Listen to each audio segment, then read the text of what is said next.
We are gathered here today to mourn the loss. No, we're not. This shit's incredibly funny. Welcome back to the Sleepy Cast. I'm Sleepy, and my doctor needs to give me a cast. Yes, freaky doctor! Is that just every character we're gonna make now? It's just... That's every character I like. Drew, I have a question for you. What have you been doing the past week? I don't remember anything. No, you remember something. You wrote down... Drew, I have done nothing. I've done nothing this time. This is Drew's Nintendo Direct analysis podcast, where when I say that, I mean the work I put into the Nintendo Direct analysis, he put into this video. I need to... Except he tenfolded it. I need to reiterate that I think you brought up this idea to me, like, 3 or 2 weeks ago. Like, hey, the eShop's about to close. We should talk about, like, if we would suggest any games, our fans download before the shop closes. I'm like, that's a good idea. But I don't know if we'd have enough to talk about. And then... Like a fucking bullet train. You came out of nowhere and you were like, hell fucking yeah, we'll have enough to talk about. Because I wanted to talk about just the whole era of the 3DS and Wii U, because it's incredibly fucking weird and interesting. And Ryan was not here for it. I think your last Nintendo-owned systems were the GameCube and DS. I wanted to say that really quick. I had a GameCube growing up, and I was like, the Wii was popular when I was out, but I never got into it. So I went to Xbox 360 and did my thing. And that wasn't an abnormal thing to do. Yeah. And really, I only came back to... Like, I kept my GameCube throughout the years and still played it. Yeah. But I didn't look at anything Nintendo did because I wasn't aware of it. And so I just kept on the extreme down low, which anything that came by was like ear candy and nothing else. Like, oh yeah, I like Zelda, I'm gonna play Ocarina later.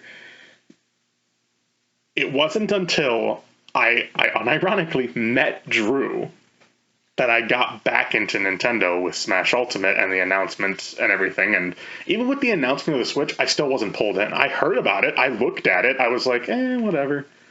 But Drew was the one that really kind of Nintendo'd me back in, if you will, because I was like, oh yeah, I like Nintendo. Yeah, because I showed him Odyssey and Zelda, and that was the 1-2 punch, unlike 1-2 switch, which was a punch in my mouth. Which was 1-2 switch it up, please. Anyways. None of the charm of Nintendo Land, none of the charm of Wii Sports. So the thing to really point out, though, is that while I was away from the series, Drew was at the forefront. I've been at the forefront of Nintendo since the Wii came out. I was a Nintendo fan before that, but that's when I really started paying close attention to, new Pokemon gen. Ooh, Mario Galaxy, what's that? Which is funny, because Drew and I kind of had an inverse of that, where I left once the Wii came out. Drew came into it when the Wii was there, and so I'm very... I think this is going to be very interesting, because I've seen old directs, like the highlights and whatnot, but I've never... so sorry. Well, I mean, like Iwata holding like the bananas and stuff, and they're just like goofy and silly and completely ridiculous. But it's like when I think of all the stuff that's come out, I think like, okay, well, Twilight Princess is in there, which I know was technically GameCube and Wii, but Wind Waker HD is in there. I think Mario Maker. I think of the hits, because that's what sticks. We're gonna take a deep dive. Yeah. This is what we call the downfall, or what Drew would say is downward spiral. Downward spiral, downward spiral, downward spiral. By the way, a brief little clip on how this is going to work is, for the most part, I just looked at every relevant franchise around this time. Like, okay, Fire Emblem, what are they doing? Pokemon, what are they doing? Yoshi, what are they doing? I'm looking at like fucking 15 of these, and Ryan, over breakfast, said, hey, what about Yokai Watch? And I wanted to throw him out of the nearest fucking window. Is this not the correct response to have?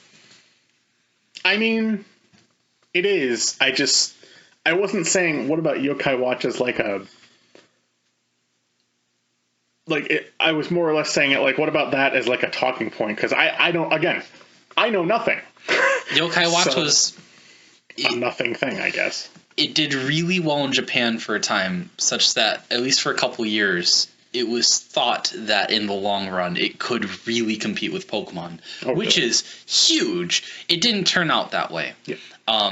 But it did really well for a good couple of years. Okay. Like 5 or so in Japan.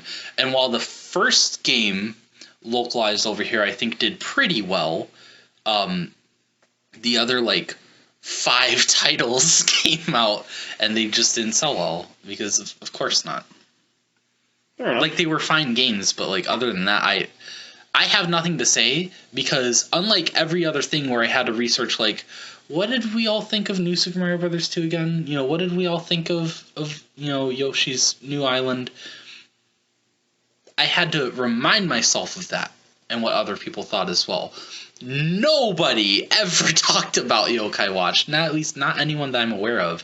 I tried, again, besides going off my own memory of all the big titles that came out for this time, I was looking at, Arlo, Ant Dude, Scott the Waz, Some Call Me Johnny, all these big YouTubers, just to, people that were around during that. Yeah, and nobody talked about Yokai Watch ever. Not even the first one. Which is fair. I mean, again, it's not... I understand I'm in a minority when I mention that game. all I remember that for wasn't that the Bill Trinan Donuts thing? Yes. Yes, so that's all I know. Bill, that's literally... Bill! That's all I know. So it's just... It's in my head for that reason. I'm like, oh, they were doing a commercial for it. Oh, that must mean they had some faith in it or something, so... I'm gonna need a Bill Trinanoscopy on my fucking vocal cords after that. Sorry. I hope you're happy. I knew in my head that I shouldn't have tried it. I did anyway. It's fun. It's fun. I'm sure I'll break my voice during this, but Drew... Can we start with the positives and just list Reggie quotes for a minute? Go for it. I feel like a purple Pikmin. My body is ready.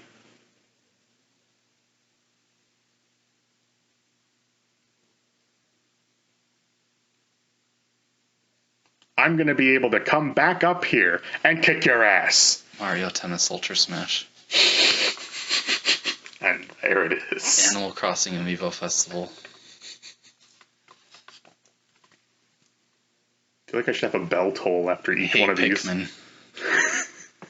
Pokemon Omega Ruby and Alpha Sapphire. Can you insert Vine Booms for all of these? Luigi's Mansion 1 Remake for 3DS.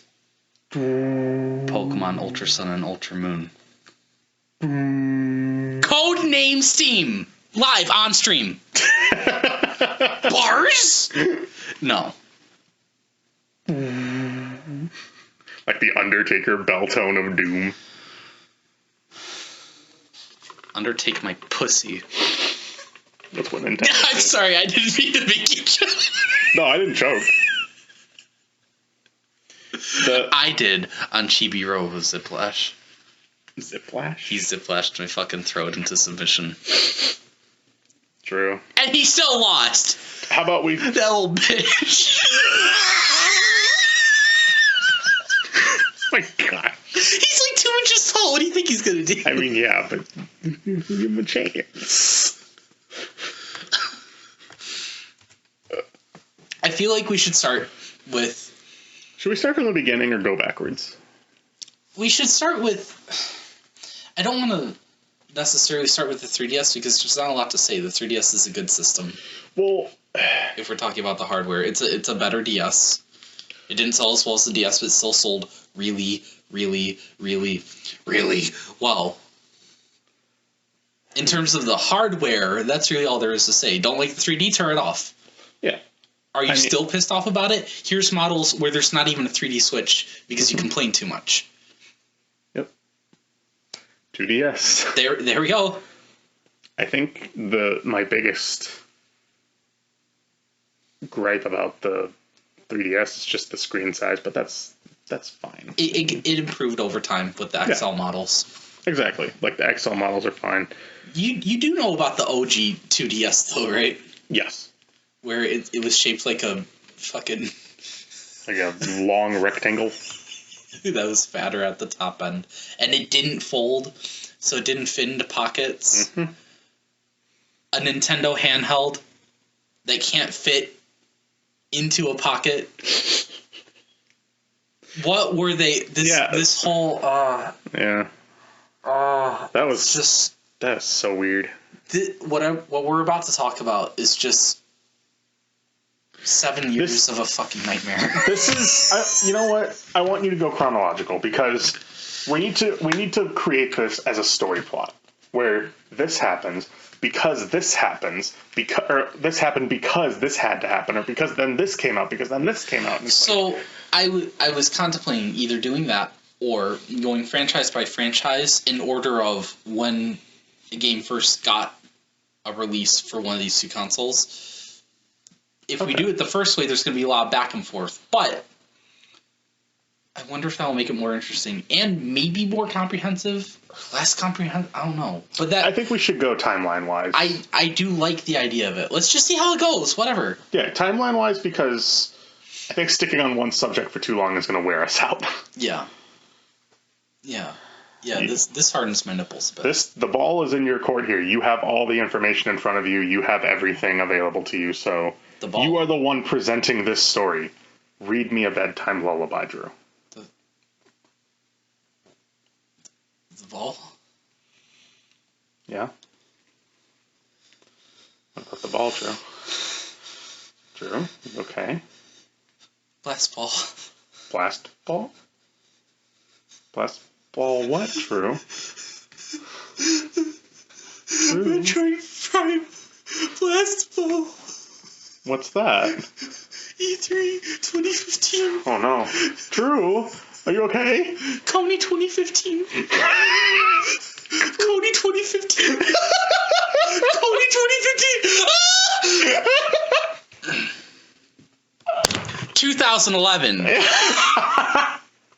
The 3DS comes out, and it has a horrible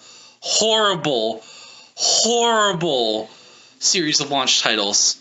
Really? What were they? Let me pull up the list. I didn't prepare. Oh my gosh. I forgot to write down the launch titles. I can't believe you. I'm sorry. Blast Ball makes me forget that I enjoy existing. Do you seriously not have any idea what Blast Ball is? I think I've seen it a few times. But do you understand, like, what it is? No. Why I fear it? No. Why it is truly an eldritch god? No. This is definitely the end of Persona 5. I'm Mark, and I make a world where here's all the Nintendo systems that came out: GameCube, DS, Wii. The first 4 years of the 3DS, the Switch. Okay, launch titles for the 3DS. This was March of 2011. Okay. Pilot Wings Resort, which is okay. Steel Diver, which is what? Nintendogs plus Cats, okay. It's fair.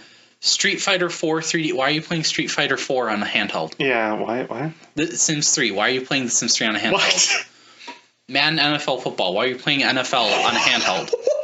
Pro Evolution Soccer 2011. Why are you playing that on a handheld? What? Lego Star Wars 3 The Clone. Why are you playing Lego Star Wars on a handheld? Ridge Racer 3D. Okay. Monkey Ball 3D. Okay. Samurai Warriors Chrono. Why are you playing the Musou game on a handheld? What is this lineup? Rayman 3D. Why are you playing Rayman 2 on a handheld? And Tom Clancy's Ghost Recon Shadow Wars. Why are you playing Tom Clancy on a handheld?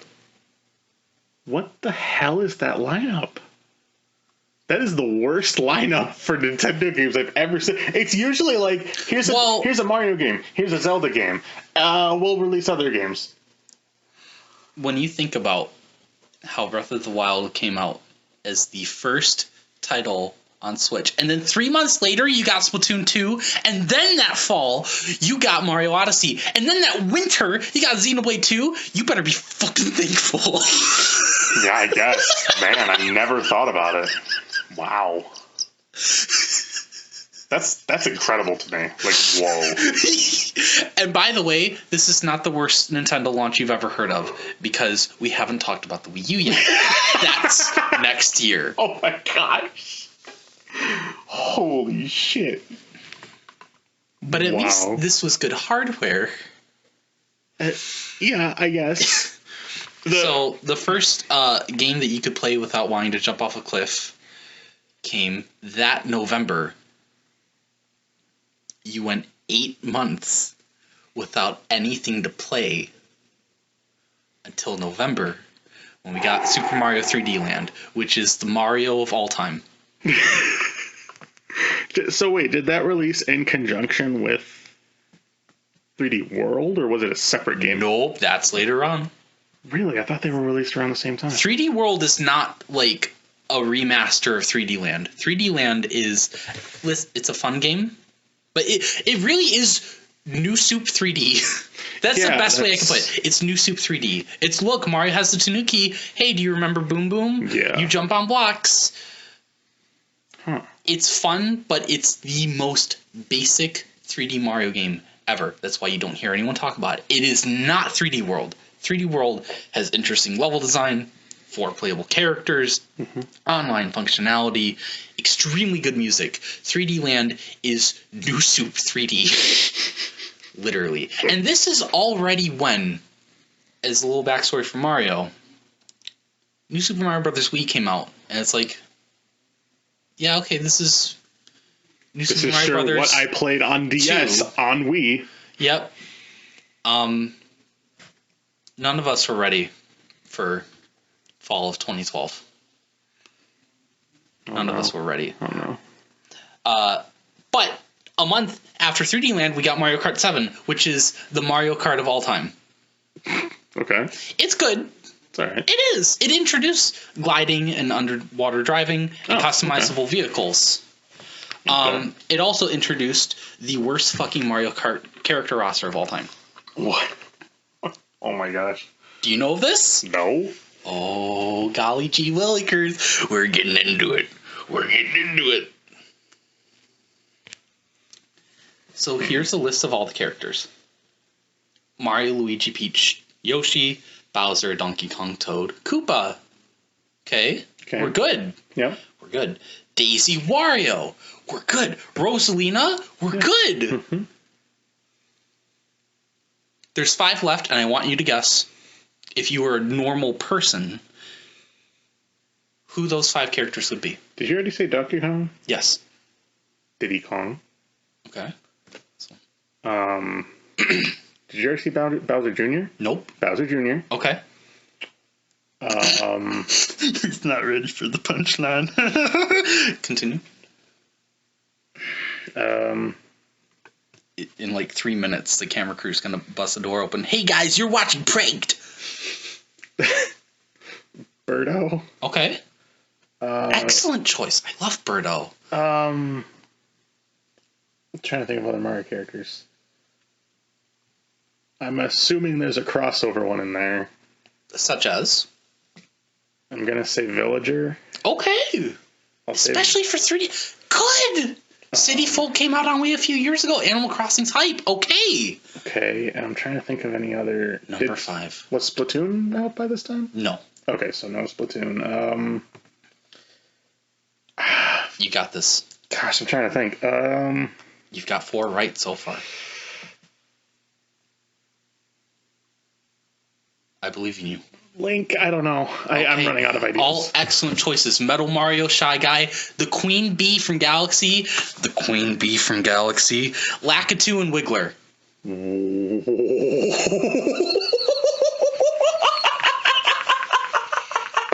Where's the camera crew? What? Well, as you'll see, it's built into your 3DS. Smile for Iwata.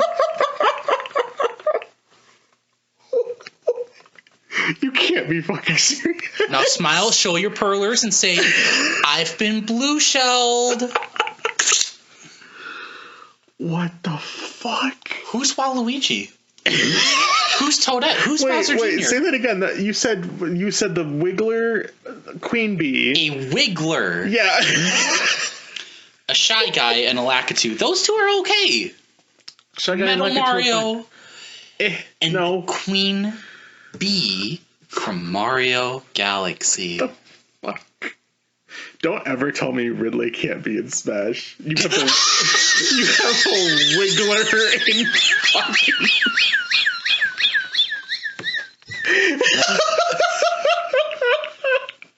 This was the first time Shy Guys and Lakitus were playable, and that's really good. Where's Waluigi? Where's Bowser Jr.? Where's Diddy Kong? Where's Birdo? Where's anyone? Who am I? I'm tied up. I'm blindfolded. Who walked into the room? Why do I smell sulfur? Why do I smell sulfur? Why do I smell carbon monoxide? So, Mario Kart 7, again, it's fun. But also, this is the introduction, besides all those launch titles I said, placing heavy emphasis on, okay, but why are you playing Mario Kart on a handheld? Yeah. Because when I think Mario Kart, I think we're getting together with a bunch of friends from work, and we're all eating pizza, and we got beer, and we're all going to play together. Why? And then everyone takes out their handheld device. Yes. Which, granted, the Switch, you can dock it. You know how much one console costs? I don't know, $300? You know how much multiple DSs cost? A lot. At least 200 now, and At back least then 200. they were probably 250. Excuse me, 250. Mm-hmm. Okay, game. But when the roster was revealed, people were like, what? And also, in fairness, so wait, gliding in under... This wasn't DLC. This came out, right? These are just free 5 playable characters. Oh, my sweet little pumpkin. This game didn't even have DLC. Are you shitting? I'm sorry, I'm from the digital age. Oh, forgive me. That thing that's existed since 2006. Oh, you mean how the Wii was 480p? And how Brawl Online played like a fax machine? Oh, I don't know what DLC is. I only play Nintendo games.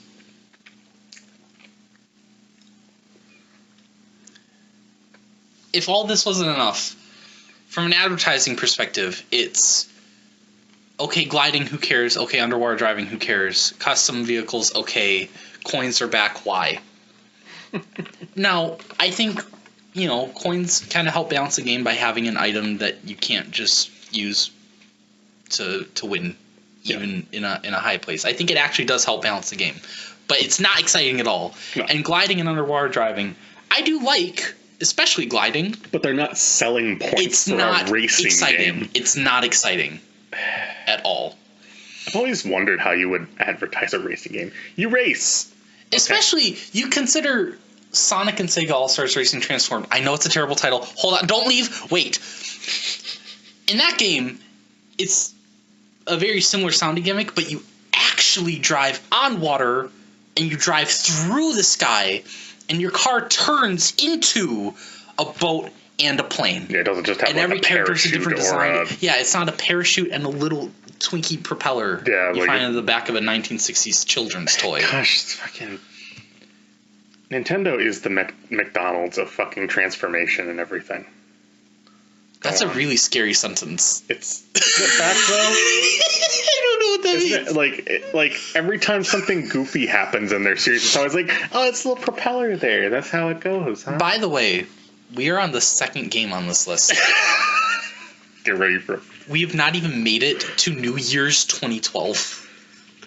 Oh boy. We do get into 2012 though, and in March, Kid Icarus Uprising comes out. Okay. Oh, I get to be happy for a little bit. Please let me just stay like this for a little while. Nobody cares about Kid Icarus. When did that come out? March 2012. Okay. Nobody cares, but this is the game Sakurai is working on in between Brawl and 4. When this game was announced a couple months before its release, all I could think of was, why aren't you working on the next Smash game? Please work on the next Smash game. Who fucking cares about Kid Icarus? Who cares? This game is one of the best games on the 3DS, and if you get hand cramps, you won't like it. Because the game controls... I don't know if I described this properly to you earlier. So, like, yeah, you're controlling with, like, the analog stick and, like, the triggers, but you turn the camera, which you need to do because, you know, every map is a whole 3D map with different rooms and stuff. You're turning the camera with the stylus.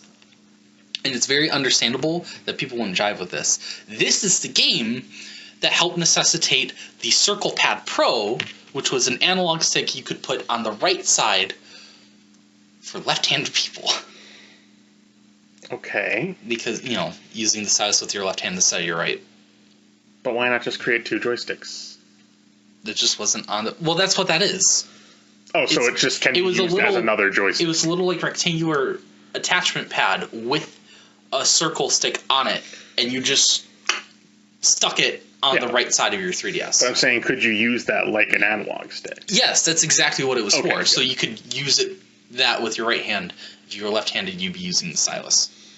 So you have to use the stylus? Yes. No matter what, you have to use the stylus. That seems like a deal breaker for me. It is a very fun game, and I really wish we could get a console port so more people could enjoy it, and it'll never get a console port, and Kid Icarus is fucking dead. Yep. I can't believe Kid Icarus is fucking dead. Except in Smash. Yeah, okay, Captain Falcon's right there. Yeah, I know. Drinking his 90s Coors. I always wondered just why. sobbing softly. Literally wondered why Kid Icarus is even in Smash. He's not that great a character either. So in Brawl, he was the retro character, and he was worse. But he fulfills more of a role these days. He's like an all-arounder. And once Smash 4 had come out, Uprising had been out. That's why you got Dark Pin Palutena 2. By the way, for anyone hearing a hum in the background, which you shouldn't because I should be able to edit this out, but... Oh, no, it's just me. I have a fridge, and it's like a big fridge now. And So, what? Go ahead. This joke's not funny. Just say it. If you hear this, fuck you. Okay, it was kind of funny. My nose is always stuffy. Has this been established on the fan wiki? Have you guys noticed this throughout our videos? I just have a perpetually kind of, sort of, not really stuffy nose. Yeah, that's fine. I've never gone to the it's doctor not fine, for it. but I'm going to be dead tomorrow. Saturday. I'm going to be dead tomorrow because next we're talking about 2012. Do you remember 2017 for Sonic and how we had Sonic Mania, which was yay, and Forces a few months later, which was oh. Yeah. Imagine Mario having 2 Sonic Forces. Ooh. On 2 separate systems. Live.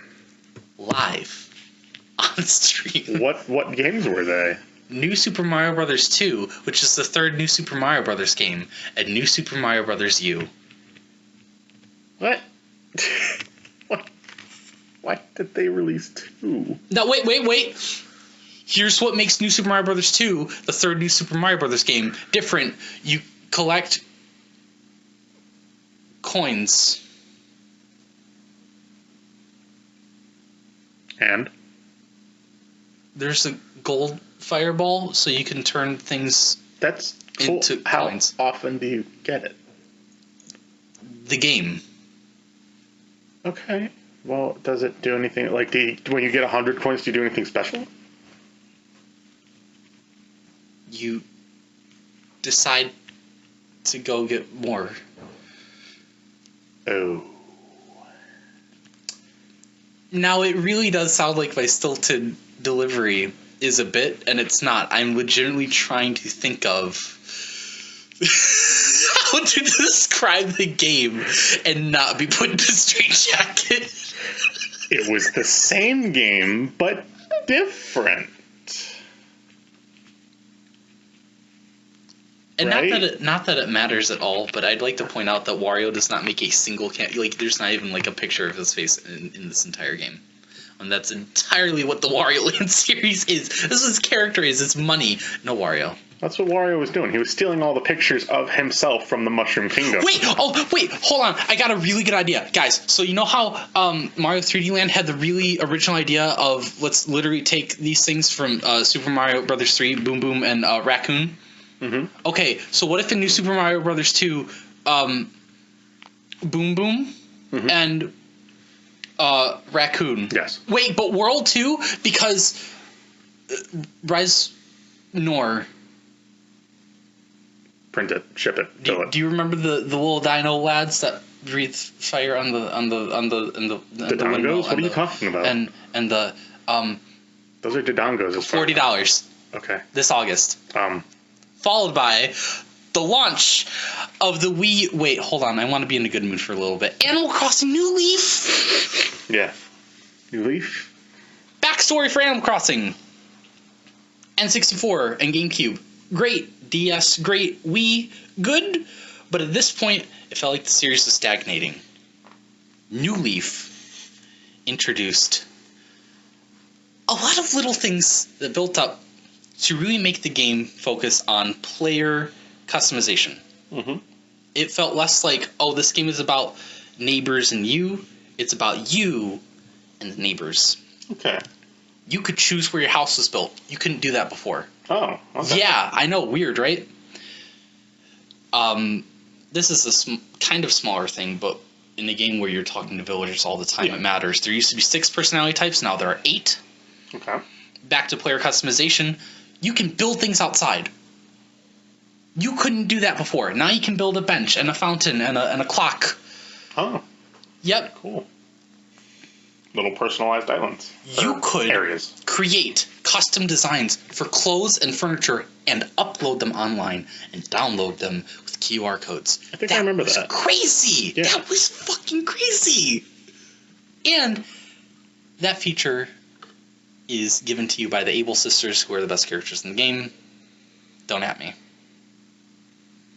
At Drew's Twitter, at newmoon. At cumguzzler42985 at gmail.com gmail.com is my whole Twitter handle. Was there anything else with Animal Crossing, or?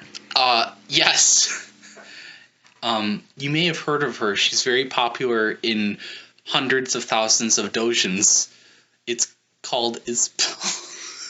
I can't say that. Okay. I'm just upset at myself. No, like, it's yes, fine. it's true, but I'm still upset. So she was introduced in New Leaf. Yes, and Okay. Isabel, as you know, is like the secretary character at Town Hall. So she literally and metaphorically is all about player customization. She was the character used to kind of contextualize why all these changes were here in New Leaf. Animal Crossing already sold millions of copies per game, but this Animal Crossing exploded. You saw Animal Crossing everything everywhere. This is what really got like an Animal Crossing fan base. This was Animal Crossing's Fire Emblem Awakening. Fair enough.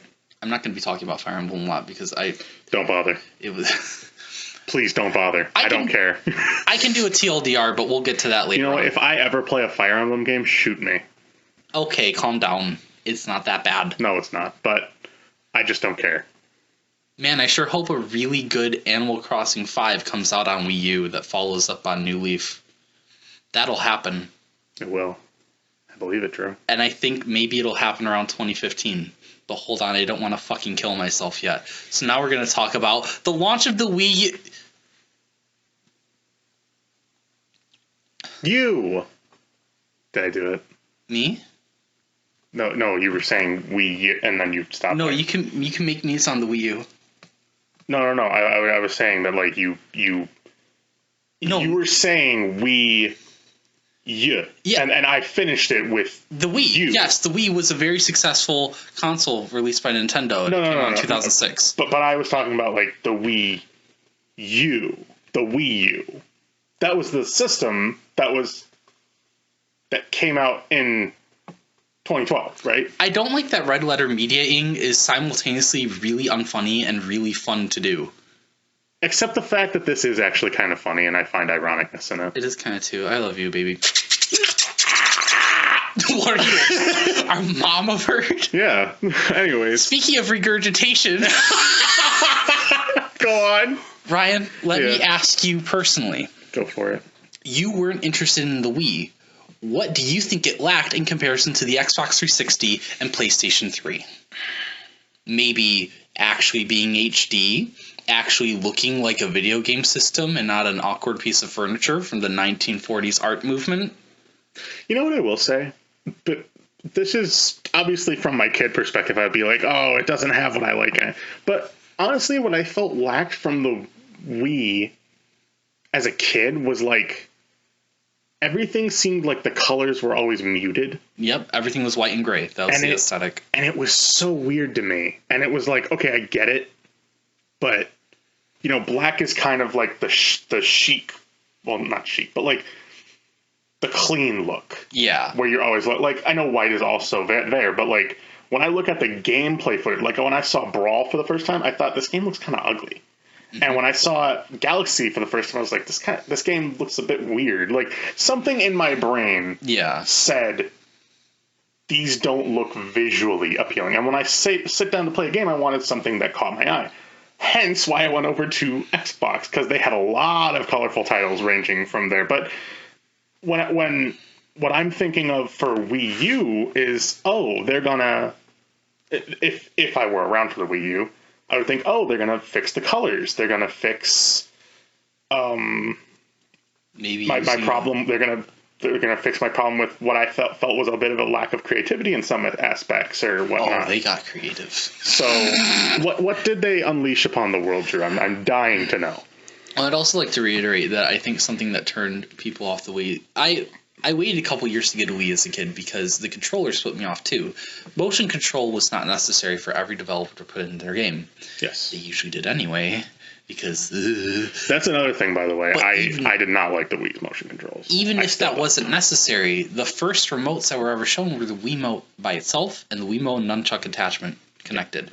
Yes, regular controllers were later on released, but it wasn't part of the initial release or the initial advertising. So all of that together, yes, a good system with good games. And to show you how important it is that you have a controller that pieces together to be a controller, look at the Nintendo Switch. Yes. The Switch Joy-Cons go into slots and fit like a controller. Yes. And the Pro Controller, I think, was released right alongside the console. And you notice how, one, that's basically what the Joy-Cons already are, and two, how it's literally just a fucking Xbox controller. Mm-hmm. It's because it works. Mm-hmm. It's visually pleasing. It works well in your hands. Besides, the Joy-Cons are a little too small, and I don't even have that big of hands. You know what? I don't mind it as long as they had attachments for it, which they did, and I still use the Joy-Cons to this day. I like Joy-Cons. I've not had too much horrible problem with drift, but I still like them conceptually. But the problem with the Wii in my mind is that it always felt like you were trying so hard. You gave your all, and goddamn it was not enough. You were bullshit at best, and if you're 5, you are done. Yeah, I think the TLDR with the Wii is, in some ways, it's not interesting enough. In other ways, it's too creative for its own good, mm-hmm. or at least it seems that way, and it's off-putting. Give them props. I give them full props for trying something new. I think it was too new. Right, and on top of all that, it couldn't even be up to date with specs.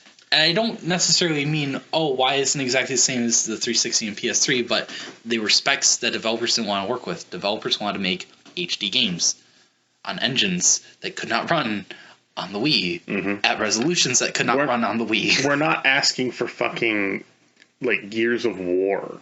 Right, but something to entice people to play. And something to entice third parties to make games for the system that aren't literally Carnival Games and Just Dance. Yes. And Ninja Bread Man. Oh gosh, I forgot about Ninja Bread Man. E3 2012, the Wii U is shown off. Okay. And for your controller, you have the Necronomicon as released by Playmobil. Okay. It's a fucking ancient tablet from Mesopotamia with the fucking screen. And the gimmick was, you can play on this. Well, I mean, okay, yeah, sometimes you can switch between the TV and the gamepad, but a lot of our games that we're really pushing use both at the same time. So you look at the TV, and you look away, and then you wait, hold on, and what? Can I say that there's actually one franchise that I actually... Well, you know what? I'll let you finish before we go into franchises for that system. The other thing, too, is the Wii had very family-oriented advertising, which, of course, that's how it's sold. Yeah, that's how Nintendo sells all their consoles. The Nintendo GameCube was designed so that a mother could like it. Right. And the Wii was designed such that a grandmother would want to play tennis. I've never heard of people over the age of 50 being interested in any other gaming console ever besides the Wii. That's true. But this, with the Wii U, it was taken up to 11. Nintendo continued to advertise to broad family demographics. When that's not something that we wanted.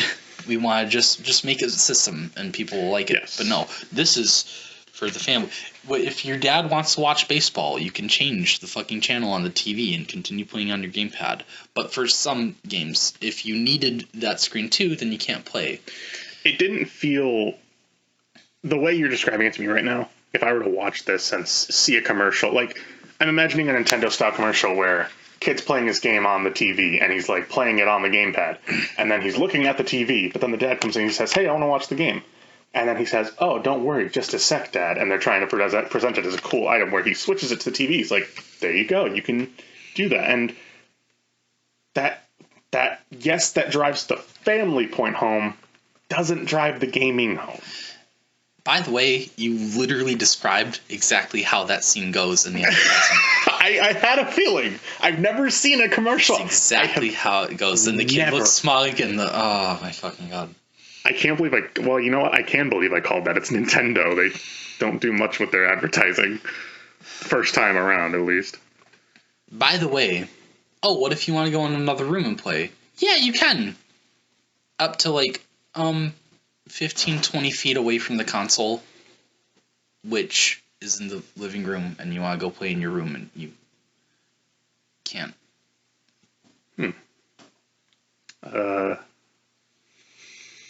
What's the point of this again? The point is New Super Mario Brothers U. Oh! Whoa! Hey guys, I have a really good idea. So, squirrel is not raccoon. And? Nuts? Nabbit is rabbit that nabs it. Sold. When? Wait. When? Anachronistic multiplayer. Wait, no, I think anachronistic means that a different time. I mean, Anna Frank. What? World War II? Mario in World War II? Sacrilege? So the player on the gamepad could tap the screen and make platforms for the other players. Oh, sweet. What if he's playing alone? So World 1 is Grass World. Yeah, well, always. World 2 is Desert World. It kind of, yeah. World 3 is Ocean World. It feels a lot like Kirby. Players 3 and 4 are once again Blue Toad, Yellow Toad. Why? World 6 is Mountain, World 7 is Sky. Can we change the characters? And you could touch the gamepad. This is the most boring fucking game I've ever heard of.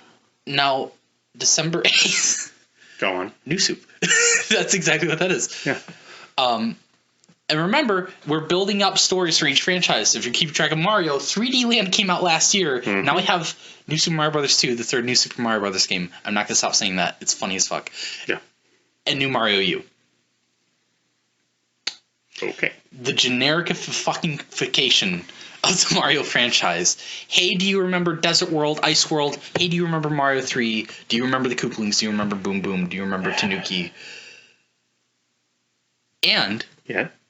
Scarecord. This is going to trickle off into the spin-offs.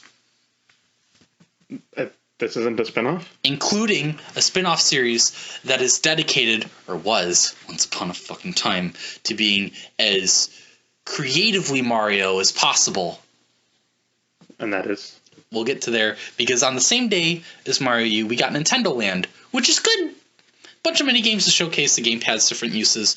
Not all of which are super interesting, but it's fun, and there's different franchises. There's Animal Crossing and Luigi's Mansion and F-Zero and Sounds Zelda. Cool. And, I like that. Yeah. Paper Mario Sticker Star. But why is what? So, know how... Was that the game? Hold on, wait. Did this come out... Was this the first game, Paper Mario game?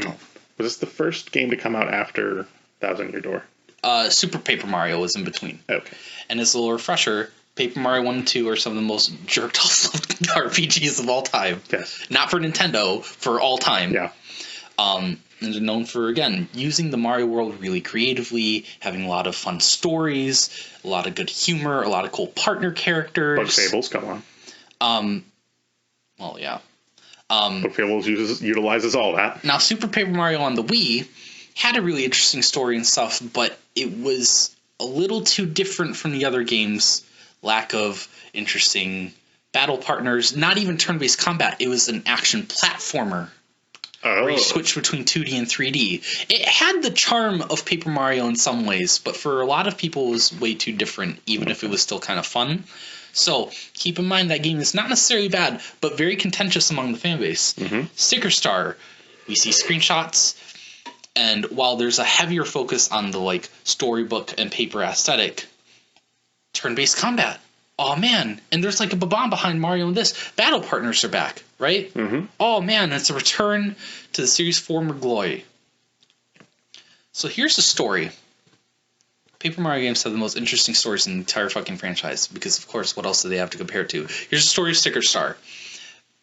Bowser, the funniest, loudest character in every single Mario RPG ever made up to this point. So he doesn't talk, and he just kind of acts like a feral animal, and he steals Peach, mm-hmm. and he steals a thing that makes him big, which was it was the style at the time, the Mega Mushroom and all, for 10 million fucking years. Mm-hmm. That's the story. But along the way, Mario meets such interesting characters as nameless toads. Okay. And you jump on Koopa. And then there's a Wiggler. Yes. I haven't heard any. What do they have names or? Can you believe I haven't gotten to the best fucking part about this game? No. So this is an RPG with turn-based combat. Go on. With no level up or experience system. And you might think, okay, well, it's really weird, but there might be a way that it can be balanced out and worked. Maybe there are some games that do that. Maybe they've flown under my radar. In this game, Jesus.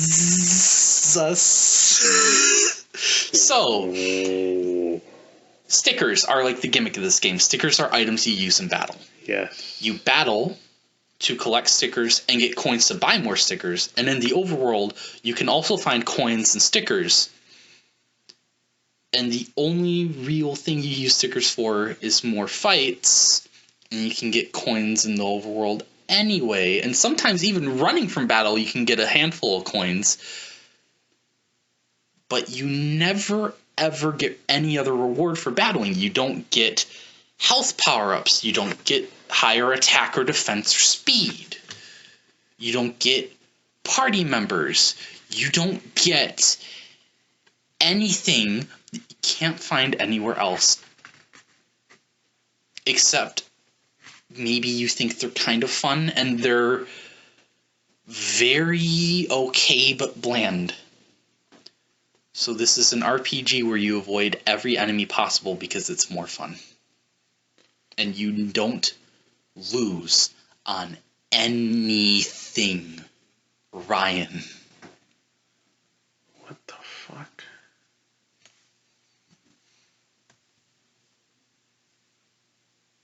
Do you see Super Paper Mario there looming in the fucking sunset? Apologize. Me? Yes, you. What did I do? You let this happen. Did I? Yep. I'm sorry. My dedicated fandom was in Halo Reach at this time. What's next? What?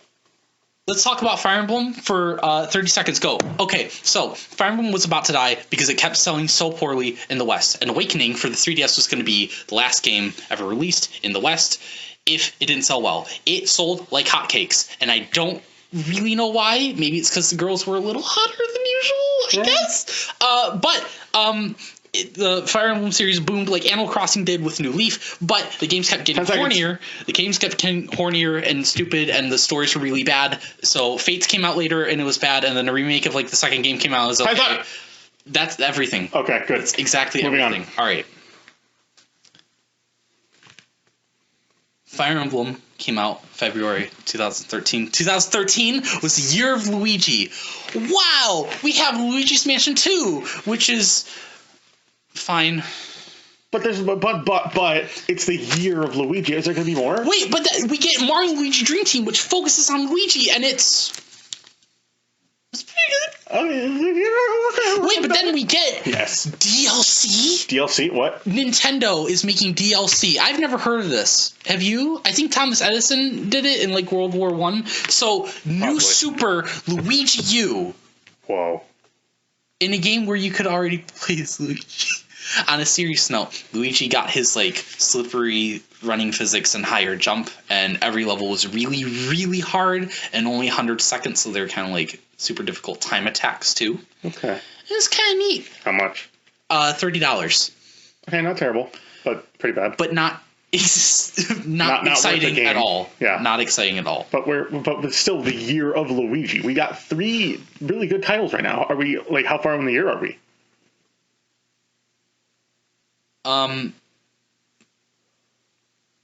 Yes.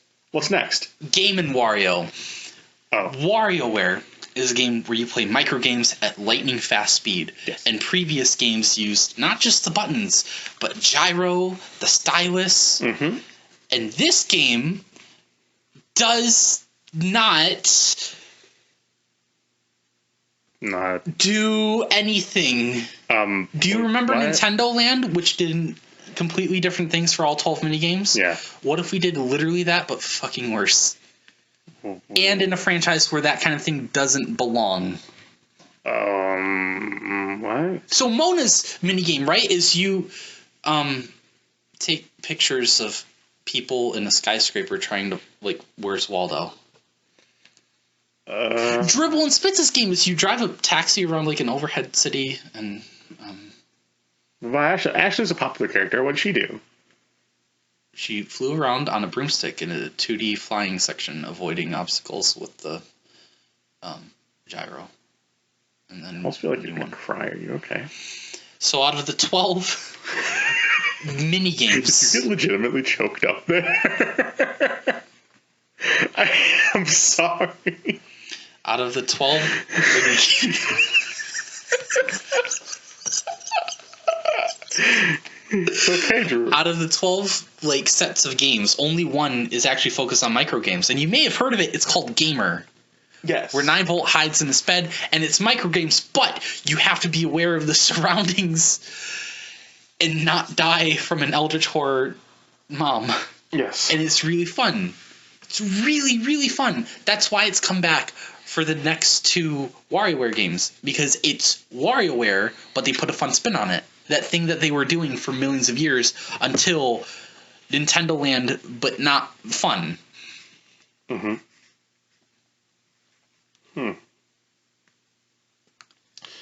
Drew, I'm going to be honest. Yeah? Since the announcement of this Wii U, I'm starting to not think that it's such a great system. Hold on there. We got a good game coming up. What's Pikmin 3. Pikmin 3? And do you know how long Pikmin fans have been waiting for Pikmin 3? How long? 9 years. Oh. That's a long time, Drew. It is a very long time. But hey, it's here, and now we can play it.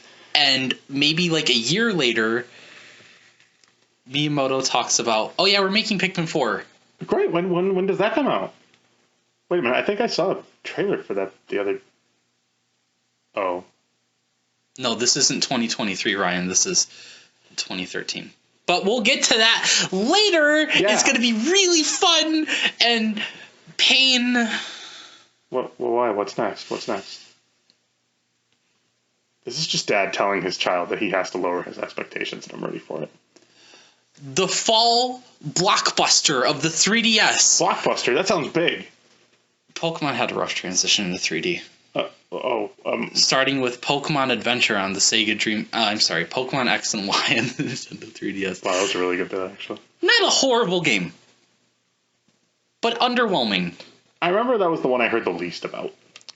And people were really into Pokemon. That's Gen 6. Except it's half of Gen 6, and we'll get to that. I'm not getting into all Pokemon X and Y. It's kind of underwhelming. It's so fun. It's a Pokemon game, 7 out of 10, but it's boring. That's a retrospective for another day. Especially after Black and White.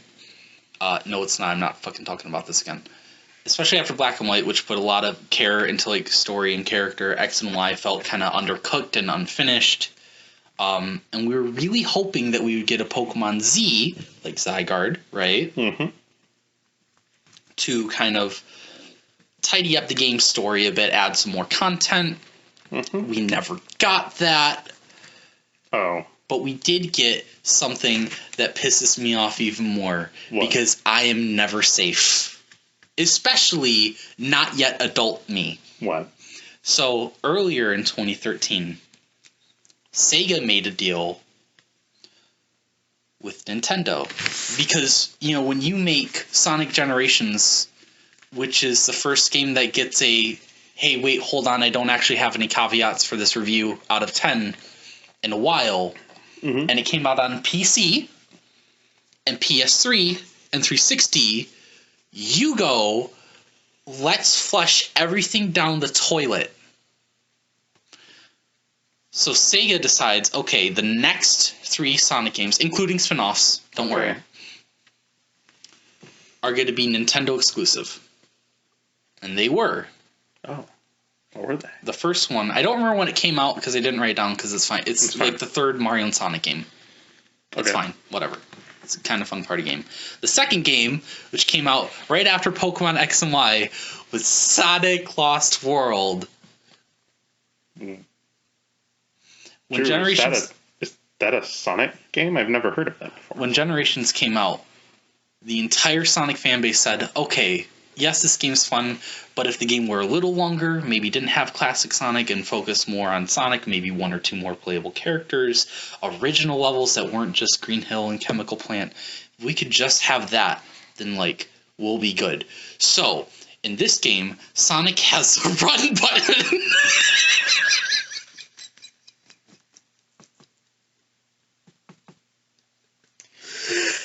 And it's Mario Galaxy, not... And the villains are the Space Jam aliens. I was about to say Space Jam. And the Magic Conch.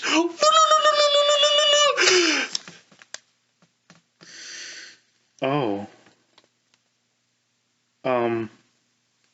Could we get something like Sonic Adventure? No. Any heroes? No. How about bring back an old enemy? No, you get the Monstars and you're gonna fucking like it. Did they at least play basketball? Well, they have very interesting personalities. One's a girl.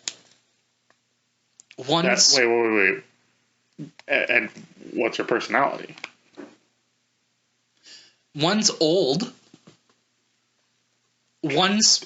Drew, excuse me. One's sad. Well, okay, but... One's crazy. Okay, and is going to, quote unquote, you literally hear this in the first fucking hour of the game, I'm going to pound that spiky hedgehog's blue butt. Now, with the next one, we got a truly three-dimensional character. Oh. In terms of his, it's a 3D game, he has polygons. But his personality, he's not just fat, he's also stupid. But wait, Eggman over there kind of resembles that. Can we move on to a better game now? Okay. Go on. Super Mario 3D World. In hindsight, may or may not be your favorite 3D Mario, but it is fun.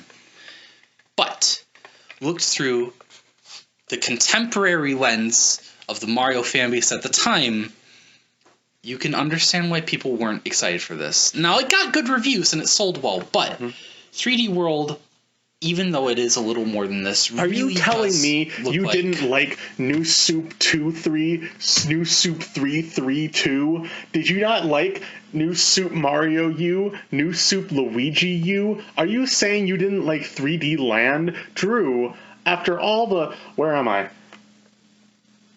Well, you're at E3 2013. Okay, go on. Super Mario 3D World. Now you can play as Luigi, Peach, and Toad. And levels look a little more fun, and the soundtrack sounds a little more inspired. And it's our first kind of Mario platformer that matters, but it's still not all that original. It's fun. It is a lot more fun than any of the other New Soup games for 3D Land, but it's still really just that trend of generic Mario. The Sprixies were cute. I fucking love the Sprixies. They were great. No, I'm not even joking. I like them. I was about to punch you, but now we can be friends. Who's your favorite Sprixie? I don't remember. They all looked cool. Mine's the purple one. She had nice hair. Anyways. Wait, but you know what would be really cool on Wii U? What? A party game that actually matters, kind of. Oh, yeah. So we got Mario Party 9... No. What? Mario Party Island Tour. What's that? On 3DS. Wait. Yeah. But yeah, reverse Uno. Yeah. No, Yeah. Wait, no, Uno's fun. This is Mario Party on handheld. No. This is Mario Party on handheld. This is what we have Mario Party at home. You have it on the DS. What? But you can play with all your friends, obviously, because it's a fucking DS and the screen's forward just wide. Now, a little bit of backstory. Here's where the Mario Party franchise was at that point. Okay? A little bit of backstory. Here's the anthology of fucking Mario Party. Yes, I am doing this for every franchise that's necessary. Go on. So every Mario Party is kind of the same for a long time besides the handheld games, which is why would you play Mario Party on handheld out of 10? Mm-hmm. Up until Mario Party 8. That's like the last, this is definitely a Mario Party game on the Wii. Mm-hmm. We wait 4 years until Mario Party 9, which released on Wii U. I actually forgot to write it down, so we're adding that. Mario Party 9 comes out on Wii U, and it's... So you know how in a board game everyone moves separately because that's what Did you say, do you know how in is? an abortion? What'd you say? Do you know how a board game works? Kind of. Well, Mario Party 9 plays like an abortion in that you're all in a car at the same time panicking over a horrible crisis. And at the end of the road, you see who gets the gift and death of life. And the answer's all of you. Everybody wins. Yeah, so you're all having quadruplets. Actually, I don't remember if Mario Party 9 was on the Wii as like a very late release or the Wii U, but either way, you're all in a car. This is from a new developer. This is no longer Hudson Soft. This is NDA, which everyone hates because of Mario Party 9, where everyone's in a car at the same time. And I'm sure this will never happen again. Anyway. Flash cut to 2050 when it happens again as a retro game. Now, 2013 Mario Party Island Tour. The Mario Party game we've all been waiting for on Wii... No, on 3DS. On Nintendo 3DS. 3DS. Yeah. Oh, okay. Here's my review. Why would you play Mario Party on a handheld? Out of 10? 5. Next game. Okay. Sorry. Same day it came out. It came out? Fuck off. We're not even like a third of the way there. We might be a quarter of the way there. I don't know. I'm tired. It's fine. On the same day that comes out, November 22nd, 2013, you get the real holiday title. Fuck Pokemon X and Y. Fuck Lost World. 3D World was okay. 3DS, though, the system that's actually selling more than, like, oh my god, please help me, Mr. Bank. A Link Between Worlds. Link Between Worlds. I love that game. You just played through it. What'd you think? You have 10 seconds. Go. It was a solid 10 out of 10, and it was fucking glorious. All right, you did 5 seconds. That's great. You know what came out right after that, too? Huh. Kirby Triplex. Kirby backstory. Kirby just released Return to Dreamland on the Wii in 2011. It's really good. A little bit basic, but really good. Now it's on the 3DS. But do you remember how the gimmick was Beeg, which was the style at the time, thanks to Mario's Mega Mushroom Beeg antics?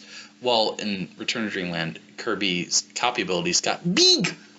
And now on 3DS, Kirby suck Beeg. As was the style at the time. Yeah. This is really appealing, said probably people. Said the 4-year-old they picked off the street. Yeah. Who got to play the game. When he was waiting for his dentist appointment. 1 month later, Donkey Kong Country Tropical Freeze, whose gimmick is beat. No, shut up. Fuck you. There was no Beeg gimmick in Tropical Freeze. Good. Because it was just a really good platformer. Okay. However, this works. I would like to mention that the first time Nintendo showed itself at Spike's VGA Game Awards was 2013, the year prior, just a couple months before. And what did they show? Smash 4? No. Next Zelda? Mario? No. Next Metroid? No.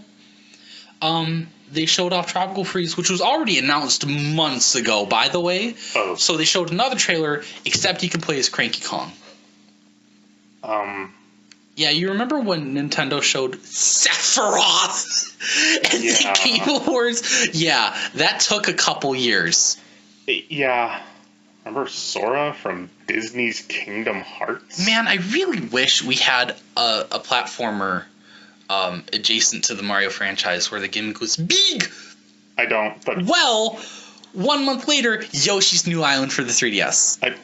I didn't want that, Dad. I didn't. No.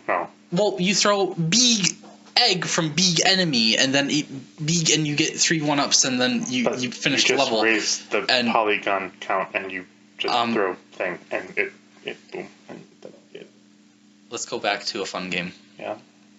Has Yoshi ever been fun in his own games? Yes, Yoshi's Island and a game we're going to get to later, and Yoshi's those are Island, the only two. Yoshi's Island, I can agree with. And in between those, we have Yoshi's Island DS, which is a nothing burger game, and Yoshi's New Island, which is a big nothing burger game. Mario Kart 8 comes out on the Wii U. Game. So if your lack of care for Mario Kart 7 didn't kill the game, this did, because it came out pretty 2 fucking years later. Oh. And it had millions of characters and beautiful graphics, and it played really well online. Mario Kart 8 was just really good. Really good. Mm-hmm. And then later that year, a couple months later, we got a really interesting Zelda game. Was it a mainline Zelda game on Wii U? No.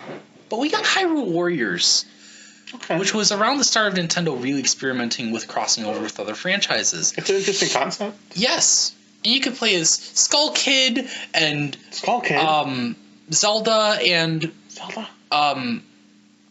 the Bug Girl from Twilight Princess. Agatha? But on a serious note, it's a fun game. Okay. Oh, I like those characters. Those are neat characters. This is a whole dedicated portion of the show for the game that's just about to come out on the timeline after this, Smash 3DS. We're talking about Smash 3DS and Wii U. This game is shown off at E3 2012. No, it's not. It's a picture of some characters drawn on a whiteboard, and Link's there, and Wario's there, and Nessa's there. Is it said that it's going to be Smash 4? E3 2013? Mega Man. What is happening? Mega Man? Finally, an Animal Crossing character. What is happening? He's a super fighting robot. Wii Fit Trainer, Wii Fit Trainer, but a guy. Oh, wait. I put on a bunch of notes for this. Basically, Smash 4 ended up being really good, but there are a couple things I want to talk about because for like 15 months, Sakurai's doing this thing that they did with Brawl 2, Pick of the Day. And most of these are like, here's a new item, it's a super leaf, you get a tail. Here's a picture of Luigi's nose, because we don't have anything else to show. Here's a new stage. Are we going to tell you everything about it? No, not quite yet. I don't even know if I want to go quite into all of this. It's not really necessary. Basically, it goes down to, there are two really interesting leaks that happened, but like, it's not really relevant to the overall story of this era. Okay. The hype train was fun and weird and scary and crazy. But it was fun. But the games came out and they were fun. That's good. This is the game I have the most notes on, and I'm not going to talk about it. Because it doesn't fit in with the narrative of everything here sucks. It doesn't fit the narrative. And plus, trying to weave that narrative would be untrue. You know? Because around this time, most things were uninteresting, but didn't completely suck, but were kind of there. And the other things were good. They were good. Pikmin 3 was good. Mario 3D World was good. Dark Moon was fine. Kirby Triple Deluxe was good. X and Y was... sure. Tropical Freeze is... I mean, it's a really fun game. It's super fun, but it's... But we have some good things on there now. Now people will want to buy it and play our games. But we don't have anything like super game-breaking, especially for the Wii U. By the way, what's the reaction of all the Nintendo fans out there during this time? We're getting there, I guess. Okay. But then two crazy third-party games come out that fall. After Smash 3DS and just around the corner for Smash Wii U, we get two crazy third-party games. Bayonetta 2, which is now a Nintendo exclusive. Oh. When the first game was released on 360 and PS3, now the Wii U did get Bayonetta 1 at the same time as 2. They ported it to Wii U. Excellent choice. And then Bayonetta 2 came to other consoles. It still hasn't happened. It's literally 2023. It's never happened. Oh. But at least Nintendo fans like it, right? Yeah. Bayonetta 1 is fun. Bayonetta 2 is more fun. Okay. Well, then that's good. But the other third-party game we got, do you remember the Sonic Nintendo exclusivity deal? And how we got Mario and Sonic 1900 and Sonic Lost Get Away From Me before I called the police and get my pepper spray? Yeah. Sonic Boom Rise of Lyric. What's that? Oh. Oh, shit. Drew. That... No, Drew. That... No. What... Drew! You know how the characters are all wrapped up in fucking bandages but smiling anyway in pain? Yeah. That's how I felt. But wait, a new Pokemon game's coming on the way. Pokemon. It's remakes of Pokemon Ruby and Sapphire and not Emerald, which is objectively the better version. Oh.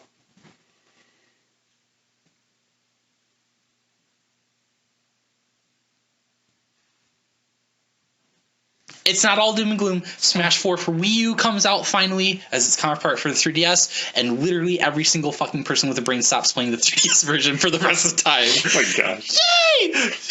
Yay! Imagine jumping ship from 3DS to the Wii U. In no other case would you do this. Yeah. That's not true of Mario Kart and Mario platformers, but... And, yeah, go on. And then we got Kirby and the Rainbow Curse. Pretty fun. Nice art style. It's cute. That game is fucked.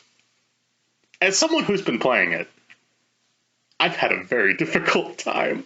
Have you finally been playing it? You've been talking about playing this for like fucking 4 years. I've talked about playing it, and I've been playing it, and I am 3 worlds deep, and I want to chew on my ass. Really? It's so hard. I didn't know it was this hard. It's fucking difficult. We're playing it on the show. I've decided one day. It's like, there's a couple Kirby games I know nothing about, and this is one of them. It's... Can we do 2-player? Dude, can I be Bandana D? Yes. Yay! I'm not doing that game without a second player. I will happily do it. That sounds fun as fuck. It's so fucking hard. Go on, anyways. That game keep in mind. Yeah. The Rainbow Curse is the first game to come out in 2015. Okay, good start. All right, yeah. Kind of wish we're doing good. Just as a brief aside, I kind of wish we had a real normal platformer Kirby though. You know, and Triple Lux is pretty good, but like maybe later on we can get at nothing. There is no mainline Kirby platformer that plays like a normal fucking Kirby game on the Wii U. You know, Rainbow Curse. Mm-hmm. That's it for Kirby. One of Nintendo's highest grossing intellectual properties ever since the early 1990s. But hold on, we are getting a game we've finally been waiting for. We're getting this chronological order idea was really good. This is not rehearsed, by the way. I know. If it sounds like no, that. It's good. We're finally getting an entry to a game franchise that everyone loves, Mario Party, and they're not going to do the car thing again because that'd be the worst fucking thing possible. They did it again. But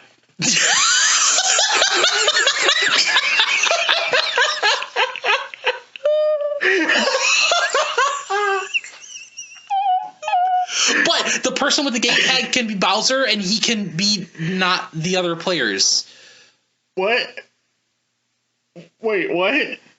Why is that relevant? What does that do? You fight. So, like, in a minigame where you would avoid a hand, the person with the gamepad, they are the hand. And...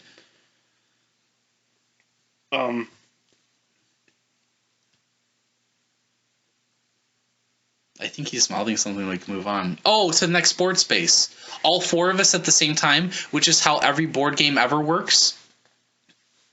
Can you imagine playing Monopoly like that? Your hands would be intertwined like a ball of yarn, and all of you would be in excruciating pain. Yeah, that kind of sounds like Mario Party, but this time it's like the bad kind of shared pain. It's like you're all in the car, and you're all going to different properties. May of 2015. A game comes out. A game that was shown at E3 2014. A very exciting new intellectual property. What was it? Well, let me pull up my very accurate description. It's called Codename Steam. Have you heard of this game? No. Like, bit aside, have you heard of this game? No. There's a reason why.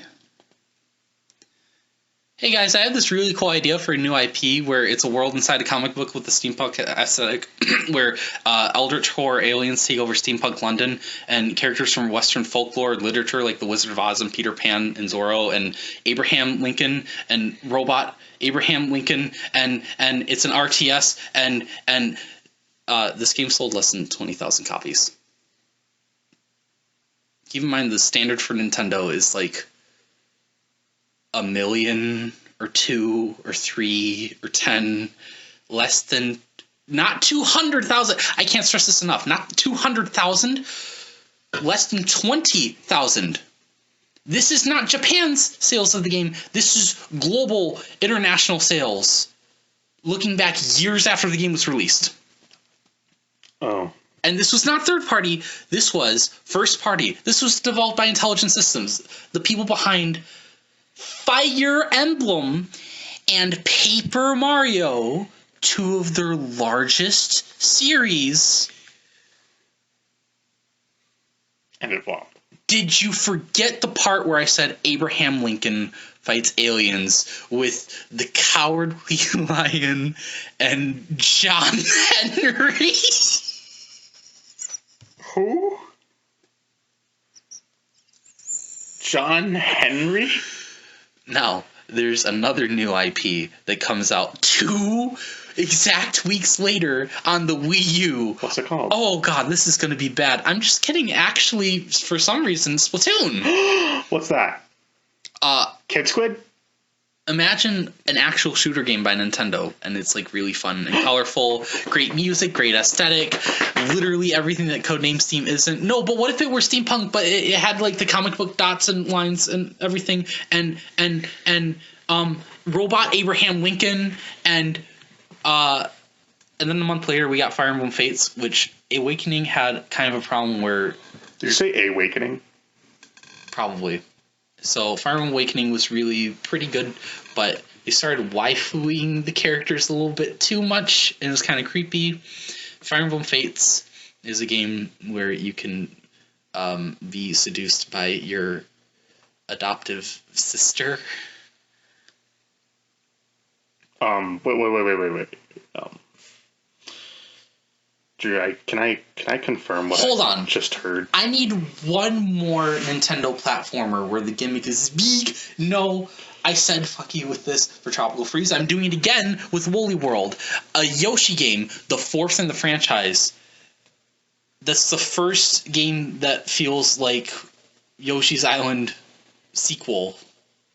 Not just reskinned Yoshi Island, not Yoshi Island, but big. Not just Yoshi Island with baby Donkey Kong and Wario. The DS was a weird fucking system. No, a Yoshi game. That's it. Oh. There's no strings attached. Well, everything's made of strings. Pretty good. August. Mario Maker was one of the coolest fucking concepts Wasn't on that this show September? now. Or maybe September. I don't know. Sometimes I wrote down the Japanese dates for these games if they weren't too far behind. Fair enough. Bro, this game was crazy.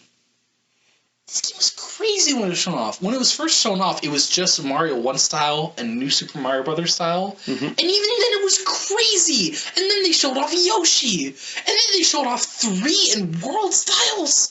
And you can make enemies super big. And you can Goomba's shoe. And you can... Okay, the... Cat paws. Not fun. Cat paws. No. Oh.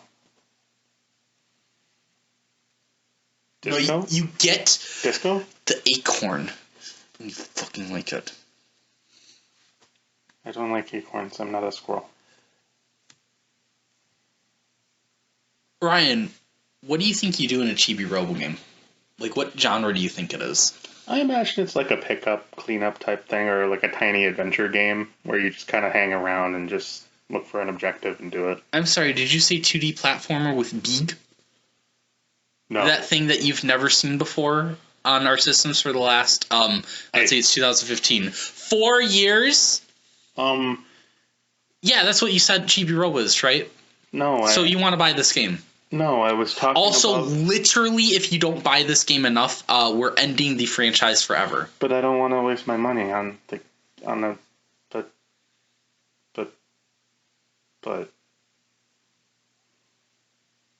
I can't believe Chibi Robo is fucking dead. And it's literally our consumers' fault that we made a game that they didn't like and does not play anything like a Chibi Robo game. But we had to change the genre because, you know, a game where you just go around and clean, you know, even if it's kind of cutesy and charming, it hasn't been selling well. There's been 4 other games and it hasn't sold well. So we need to do something completely new and groundbreaking, which is make a Nintendo 2D platformer where one of your attacks is big. That's never been done before. Mario, Yoshi, fucking Kirby. Oh my fuck. What is with Nintendo? Does Nintendo have a giant fetish? Is that what's going on here? I don't think I can start. Chibi Robo's dead now. You didn't buy this game that plays nothing like Chibi Robo, which is a good reason to kill the franchise. We have never seen Chibi Robo again. Remember Star Fox? No games have been ported or released or remade. We'll get to Star Fox. Don't fucking trigger me. I'm already triggered. Go on. What's next? After Chibi Robo is fucking dead. Remember how I said 2015 was kind of a bad year? Mm-hmm. Well, so far it's been a mixed bag, right? Let's go over what we've been through so far. Rainbow Curse, good. Mario Party 10, get away from me. Codename Steam, get away from me. Splatoon, good. Fire Emblem Fates, please, you're a little creepy. Woolly World Mario Maker, good. Ziplash, that you just actually killed a person, and you're saying it's our fault. So naturally, we need to end the year with a bang. Mm-hmm. You know, you've been asking for this franchise that just blew up internationally, and not just because of Hentai Dog, to be on Wii U. So here it is, the 5th Animal Crossing game. Animal Crossing Amiibo Festival. What's an amiibo? Amiibo are figurines we release for Smash, and then we decide, hey, that'd be a really good idea for like every other fucking thing. And it actually kind of was. I glossed over it. But I have like 2. But now it's board game. Remember how we were talking about the 2 kinds of Mario Party that exist now and no other kind? It's why are you playing in a car and why are you playing on a handheld?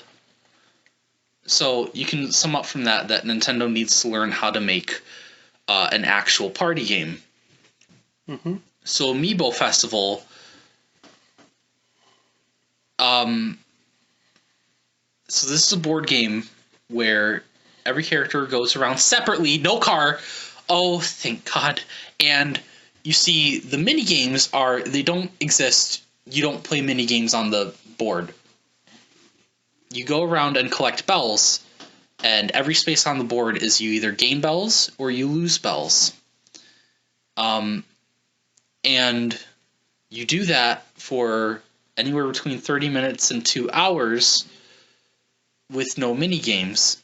And every time someone lands on a space, you're just reading a paragraph about what happened to the character contextually to make them gain or lose bells and happy points. And Nintendo doesn't know how to make board games anymore, do they? Remember back when Nintendo was a card company?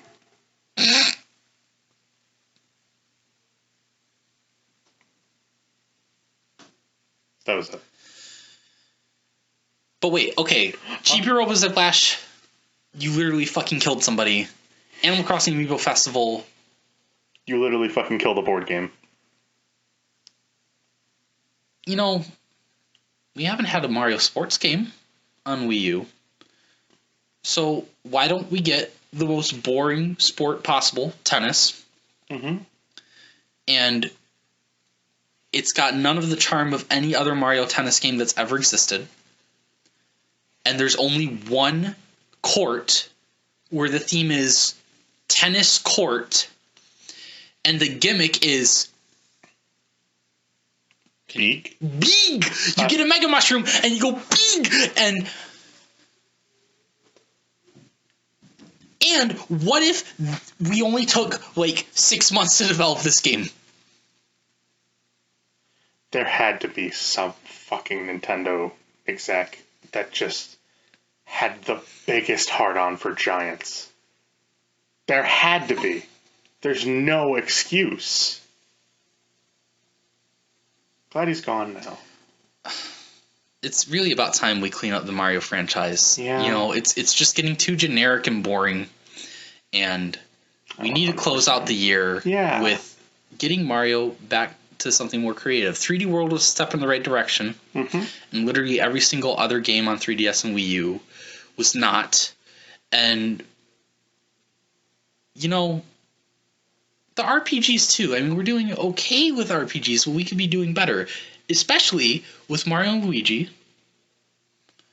You know, like Dream Team was good, but this is going to be our 5th game coming up, and we need something to spice it up. And Paper Mario, Sticker Star was not received well, and you know we need to shove some Mario and Luigi's creativity into Paper Mario.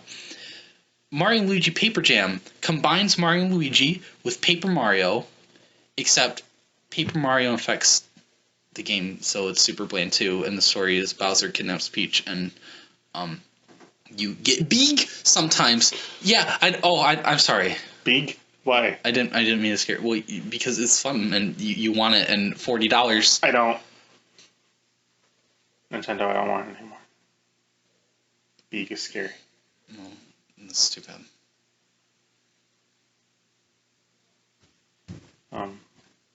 Next. This isn't as like big of a flop as I want to make it out to be, but nobody fucking cared. The real game to close out the year was Tokyo Mirage Sessions Sharp FE. So you know how Fire Emblem just got really big in the West? Mm-hmm. Well, let's combine it with an even bigger series that Western and American audiences especially recognize on point blank, like Shin Megami Tensei. Not Persona, by the way. Like how Persona 5 just came out like a year ago? Nope. Shin Megami Tensei. But it's not themed like Shin Megami Tensei, where it's like kids in a modern world fighting demons. It's not themed like Fire Emblem, where it's like an epic medieval clash between a bunch of kingdoms. It's Japanese idol girls who get JoJo-style stands, SMT style, of Fire Emblem characters.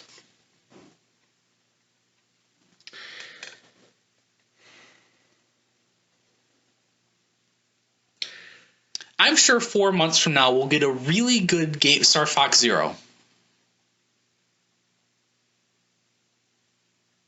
Backstory for Star Fox, because who the fuck was paying attention to Star Fox for literally any amount of time at that point? Mm-hmm. Fucking no one. You know why? Here's the history of Star Fox. SNES. Star Fox. It's fine. It's a tech demo. 64. Kind of a remake of that game. Hey, this is really fun. GameCube. This is a Zelda ripoff now, and it's dinosaurs, and you have a staff, and it's okay, but it's not Star Fox at all. Mm-hmm. And then we get actually Star Fox game, and it's okay. And then the DS gets 2 more Star Fox games, and they're okay. And then we haven't gotten a game in like 7 fucking years. So let's take the best thing about the Wii U, which is an awkward, unadvertisable, unappealing control setup of looking at both screens at the same time, and make it integral to the gameplay of a game where you press A to shoot and that really should be it. Yes, we will make millions. Miyamoto 2016. So the main screen has you flying around, and it's a normal view of a normal fucking 3D space shooter game, because sometimes Nintendo can make video games, except not really. So the gamepad, you have the cockpit view, which you would use for like no reason, right? That seems kind of like, yeah, it can be kind of useful, but surely it's not integral. Well, it kind of is, because there's a reticle on the main screen, and it's inaccurate. But Wait. the reticle on the cockpit first-person view, where you can barely see anything, that reticle is really accurate. And the one on the top isn't, even though other Star Fox games would not have made this a problem because they were normal video games. You do this for 3 hours, and then you beat the game, and it's really awkward and weird. But you know, at least like Star Fox Assault on the GameCube kind of had like an interesting world, you know, introducing whole new kinds of villains and really hamming up the kind of like cheesy drama, and you know, all the characters are interacting. So what's this game's story? It's Star Fox 64 again, which was Star Fox again, which wasn't an interesting story on top of that, because it's Andros takes over the universe, go shoot him in the eyes. Millions of dollars. We will make them all. Said Miyamoto, probably. Welcome to 2016. I would like to point out that the NX The next system was announced in 2015, less than 3 actual years into the Wii U's lifespan, because, oh my god, we are losing millions and millions of dollars every single year. And we have been since 2012, when the Wii U came out, and we need to do something. So now, maybe it's not. We get it announced. What you got? All I was going to say was maybe it's not the system that's the entire problem. Maybe. Oh no, it's 50% of the problem, and it's a huge problem. And the other huge 50% is Star Fox Zero and Mario Tennis Ultra Smash and Mario Party 10. And oh wait, I forgot Fall 2014 Captain Toad Treasure Tracker. I'm sorry, that was just really important. It's a Mario game where you can't jump. Are you fucking kidding me? Well, we'll get a really, really great Paper Mario game soon. But first, an unironically, no sarcasm, good Kirby game where the gimmick is not really big. You get in a big robot, but like it's not just you press one button and then you get 3 1-ups and then you finish the level and then you fight Boom Boom. No, it really is Kirby getting better and better. Yes. I raised my hand. Also, I like Zelda. Oh, you want a Zelda game? Yeah, can we have a Zelda game? I like Zelda games on the Wii U. I would like to play a modern day Zelda game, please. Well, before we get to that, there's one other franchise that we need to bring back too. Nintendo, I've been waiting patiently. Well, you have been waiting patiently for Zelda, but Metroid fans have been waiting even longer. Because that's true. I can share my time. You know the game that ruined Samus's character and was 19 million hours of cutscenes of a fucking soap opera? Wasn't it like Star Trek Discovery where everyone cries? Where some guy tells Samus, you can't use your weapons until I say so because you're not your own fucking character. And because you're a woman? Yeah. So, you remember that? That came out in 2010, and then we heard nothing about Metroid for years and years and years and years and years. Maybe we'll get the 5th 2D Metroid, a real sequel to Fusion, which came out in like 2004. Maybe we'll get Metroid Prime 4. Nope. So, E3 2015, we're showing a trailer where it's cheapy little Federation soldiers and no Samus, and the art style is completely different from any other Metroid game, and it's a co-op shooter that has nothing to do with the rest of the Prime franchise at all. But also, at E3 2014, we showed you a multiplayer eShop game where you push around a big soccer ball, and it turns out that's not actually its own game. It's a mode in this new Metroid game. So now you have 2 things that don't play like Metroid in one game. Are we making the 5th 2D Metroid? No. Are we making Prime 4? No. Are we remaking any Metroid games? No. You do not understand. I cannot properly show you the real anger and frustration. I mean, with some games like Mario Party 10, can I just say something really quick? It's bad enough. Can I just say something really quick? Nintendo is really lucky that they're not wrestling. But when I say that, let me clarify what I'm about to say. WWE always has an audience, and wrestling always has an audience that can really shit on you if they don't like what they're seeing. And let's just say that in about, I think it was 2008, Vince McMahon had a match between a fake Donald Trump and some fake fat woman that I don't remember the name of. Okay. And that's a plot to Federation Force. The fans shit all over that match, indicating that's not what they wanted to see.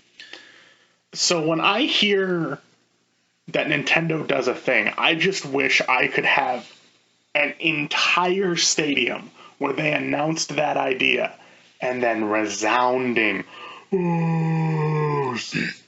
Well, Nintendo did get that kind of reaction from multiple of their games for, let's see, with Federation Force, we're in August of 2016. We've been getting that for 5 years, and no, we're going to keep doing our thing until 2015 when they realize, oh my god, we need a new console. That's not the Wii U and not 2D platformer with big. I'm sorry, I just really like big. Please step on me, big Yoshi. No. But wait. I don't like big.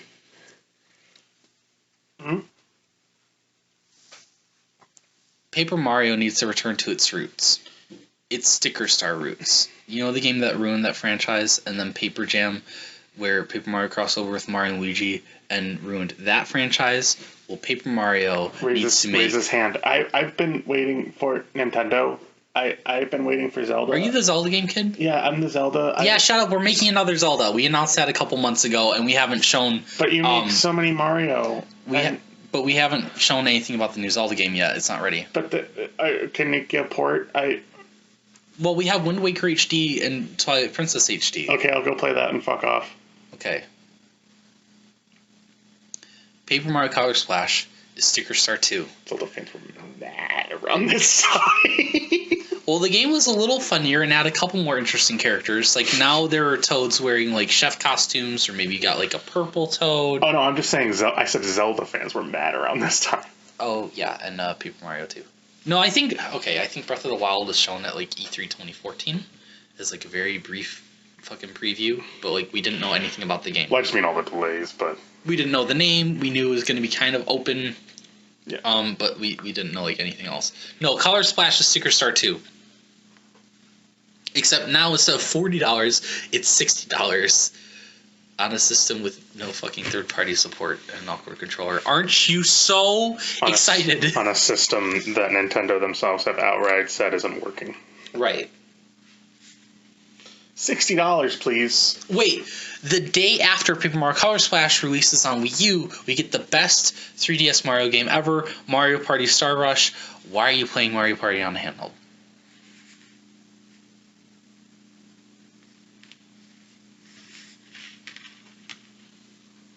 Ring it around. Yeah, all the way around the neck. And then you want to make sure it's really tight, okay?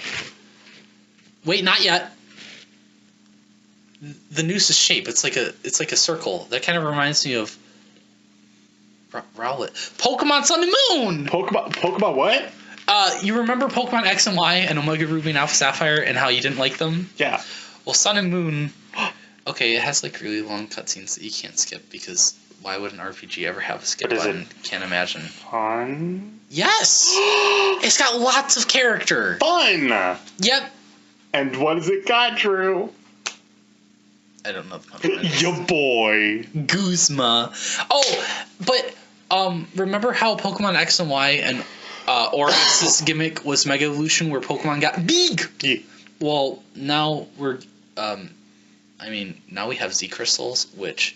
are big attacks. They're not big attacks, though. They're special moves, right? No, it's big and it takes 30 seconds long. And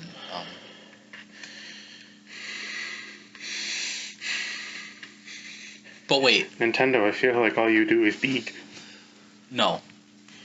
Now we get small with Super Mario Maker. For the Nintendo 3DS. Now, like, okay, hold on. Wait, the 3DS is like a touchscreen. Okay, hold on. Uh-huh. Yes, the screen isn't as wide as the Wii gamepad, but, like, hold on. Mario Maker on a much better selling console. We're comparing, like, 8 million in sales to, like, 190 fucking million sales. What's the problem here? Hey, you remember me? The Codename Steam guy. With and the robot Abraham Lincoln and the okay, hey, but what if we put it on 3DS? Yeah, the system with the smaller touchscreen and what if you couldn't upload your levels online, which is the entire point of Super Mario Maker. And also, you couldn't search for levels manually. They were only recommended to you. But wait, maybe you could share your levels, but only with Street Pass, which is a feature everyone will be using on our hit mobile gaming system in the year 2017. Good thing we only have 1 or 2 or more of those months, and the Switch comes out. And especially in America, where everyone uses Street Pass in America.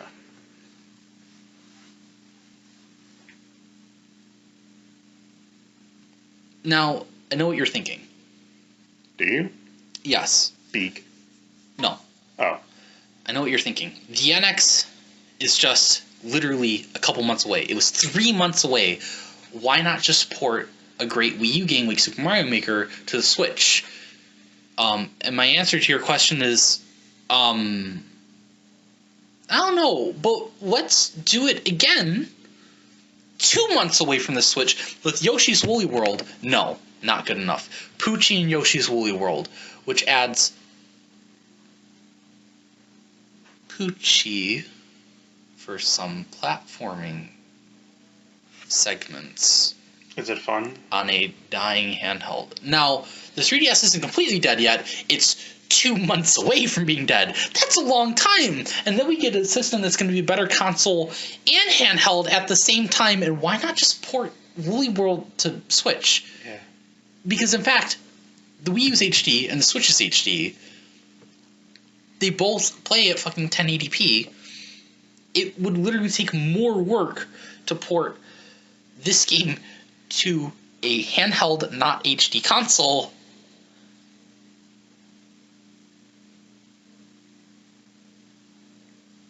And? You wanted a Zelda game. Yeah. Zelda? You said Zelda. Yep, this Zelda. game's coming to the Wii U and the next system. Great, I can play it. Now, raise your hands if you're going to play this on the Wii U. No, you're not. Probably not. So then Breath of the Wild comes out same day. Yeah. As the Switch comes out. We are now at March 3rd, 2017. The Switch is really fun. But you know what we need on a handheld is, why would you play Mario Party on a handheld? What? Oh wait, we'll get that later. We got Mario Sports Superstars, which is a compilation of 4 different sports, including equestrian. Yes, Bowser can ride a horse. Wait. So, remember how there have been rumors about Pikmin 4 because Nintendo was never supposed to officially announce it, and they never did because development hadn't even fucking started yet, but Miyamoto was really excited, so he wouldn't shut up about a game that he knew wouldn't come out, and he talked about it anyway. Well, remember that game he was talking about when he said, quote-unquote, we're working on the next Pikmin game right now, like right after Pikmin 3 came out in 2013. They're talking about Hey Pikmin, which is a Pikmin game that doesn't play like Pikmin on a now pretty much dead handheld because the Switch has been out for 4 months. Well, maybe the game's complex in its own way. Well, you throw Pikmin at things, and you need to choose the right color, and... Yeah.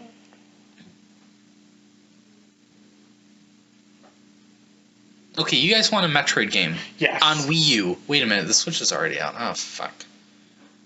Okay, here's a remake of Metroid 2.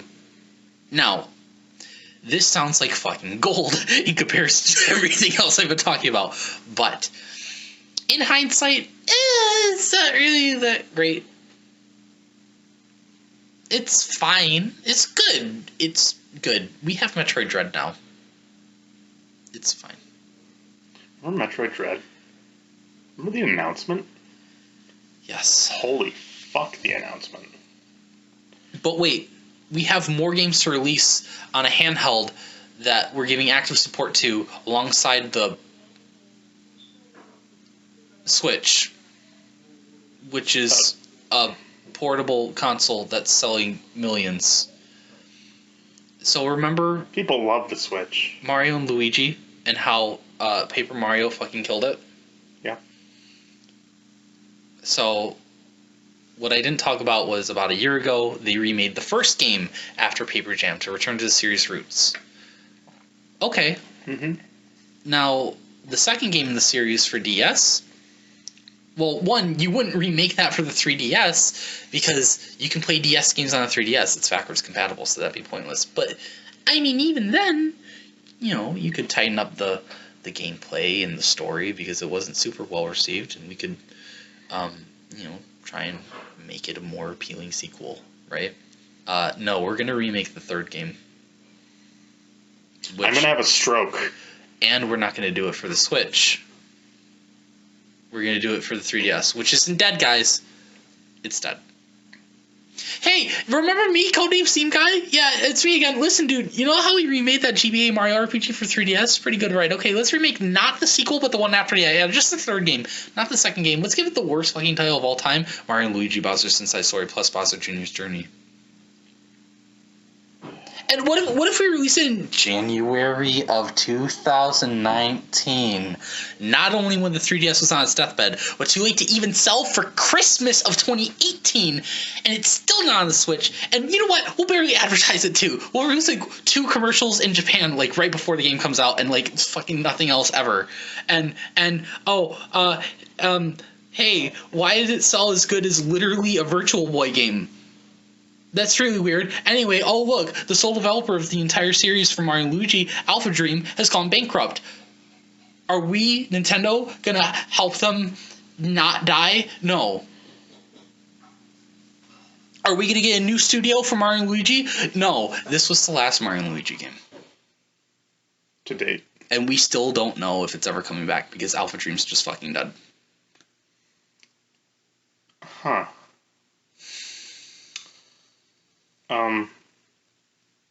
What happened to the Wii U? Breath of the Wild came out like 10 months ago. But was that was the end? One mainline Zelda game and it's over? No one plays it on Wii U. They only play it on the Switch. Yeah, so why do you care about the Wii U? It had all these great games. It had Amiibo Festival and Mario Tennis Ultra Smash. And Japanese pop idol girl Shin Megami Tensei Fire Emblem.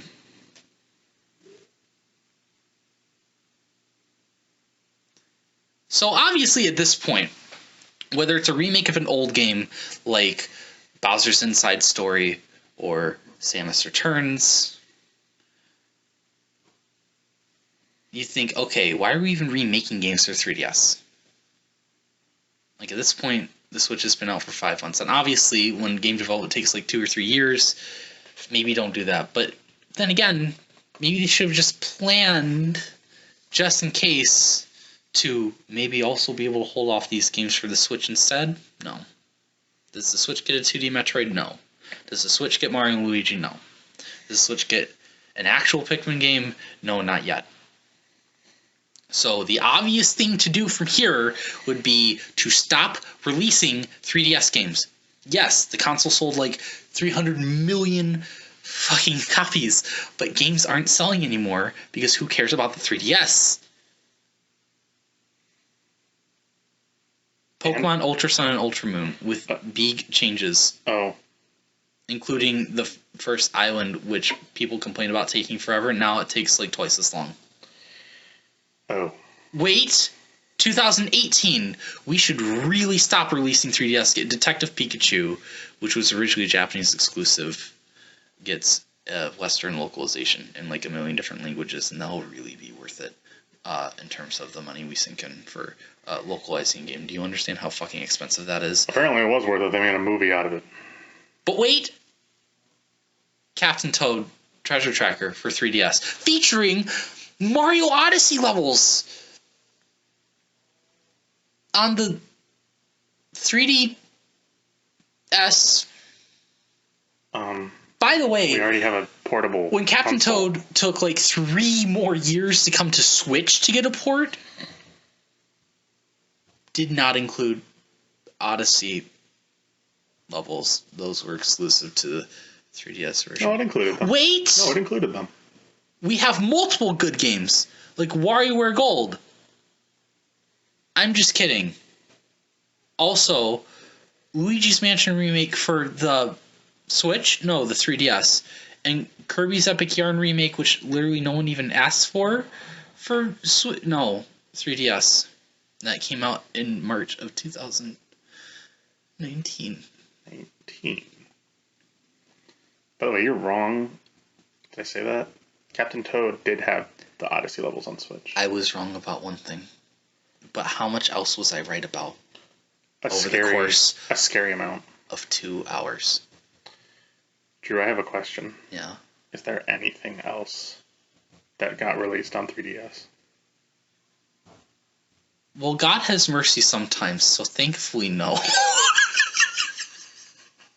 Drew, over this entire experience, I know this may elongate our conversation just a little bit more, but I have a genuine question. Yeah. You just watched me react to everything that you just said. Yeah. What would you describe my reaction as? I would describe it as Nintendo's E3 2015.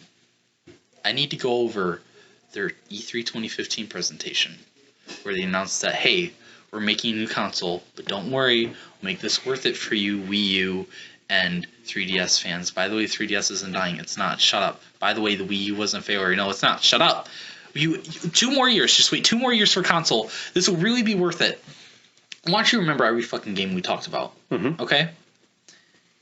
Here's pretty much every game from E3 2015. We start with Star Fox Zero, and then we get a third-party game. We're changing it up. Literally the 9th Skylanders game.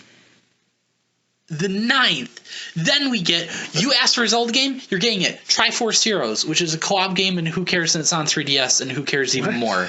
And then we get your first Metroid game in years, Federation Force, where you don't even play as fucking Samus, and it doesn't even play like a fucking Metroid game. And then you get Fire Emblem Fates, which is just way too fanboy. And then we get Animal Crossing on Wii U, Amiibo Festival. We don't know how to make board games. And then Mario Luigi Paper Jam. But we're not done fucking Mario over in 2 of his franchises. How about 3? Mario Tennis Ultra Smash featuring Big. So what do you guys think? Where'd your mic go? Into the abyss. I was scared of Mario Tennis Ultra Smash. So what did I think? I think I'm going to go play Sonic Adventure. Sonic Boom Rise of Lyric? Adventure. Sonic Lost World. 2, actually. I'm going to go play Chibi that. Robo Ziplash. And I'm going to leave your company. And I'm going Yoshi's New Island to invest in Microsoft's buttfucker technology. Because I am not into giants. And Codename Steam. Robot Abraham Lincoln. I don't. Robot Abraham Lincoln. I don't. But Kirby Game Beak Triple Deluxe. Bowser Jr.'s Journey.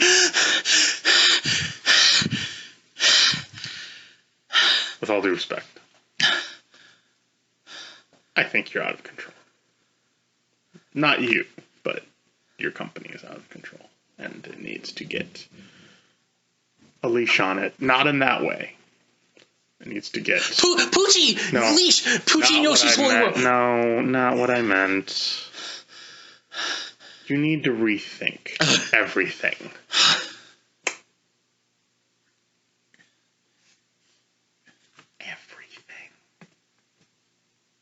I heard a click. Did you plug something in? Chibi Robo Ziplash. Big 2D blocky platform. You've never had that before. $1 million saved franchise. We're done. But Drew, genuinely, what was your reaction to all this as a Nintendo? Pain. Did you continuously get hopeful and then... Yes. We all did.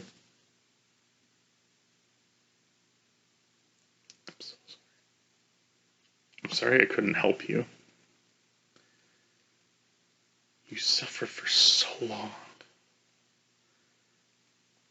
And then in 2018, you and I sat down collectively. No. You don't understand, Ryan. 3DS isn't dead. It's October 2018. It's not a Luigi's Mansion remake, but not for an HD console. For the. True. She's gone. You can't get her back. Samus is gone?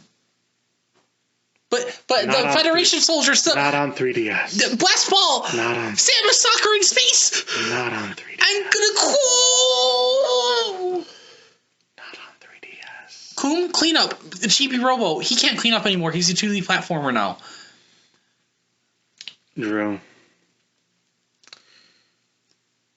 I think it's time for a change. Mega Mushroom! 2017 onward. Marley Paper Jam! Odyssey. Wait, do you get Breath of the Wild in that game? But does that have 3 links that are different colors? Link's Awakening. Smash Ultimate. Hollow Knight. Shantae. I've named 6 games that have all beaten you outright. Okay, but it doesn't have 2D Metroid. Metroid Dread. Oh. Well, it doesn't have an actually fun WarioWare. WarioWare, get it together. Pikmin 3 Deluxe. Pikmin 4 in development. We can go all day, sir. Pikmin 4 is not real. Dog in Pikmin 4. Presents photo. It's real. I like dogs. Animal Crossing New Horizons. What? I didn't even... It doesn't have Fire Emblem. Fire Emblem 3 Hopes. Fire Emblem 3 Houses. It doesn't have Pokemon game where you get Beeg. Oh wait, it does. Fuck, I ruined that joke. That's the literal one. I ruined the joke. And Pokemon ruined that myself. For all of us. But it doesn't have Mario Party where you're in the car and it's the 4 car and the It's over. We're done here. Check, please. What do you mean? Am I safe? Now you are. Welcome home.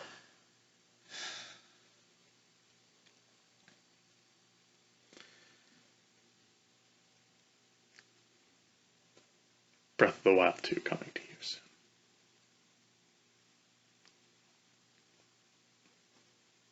As an 8-bit hack and slash. But the Switch doesn't have Codename Steam. And John Henry, the guy who outdid the train, who was that? And Dorothy and one of the island natives from Peter Pan. We have Minecraft now. And Robot Abraham Lincoln.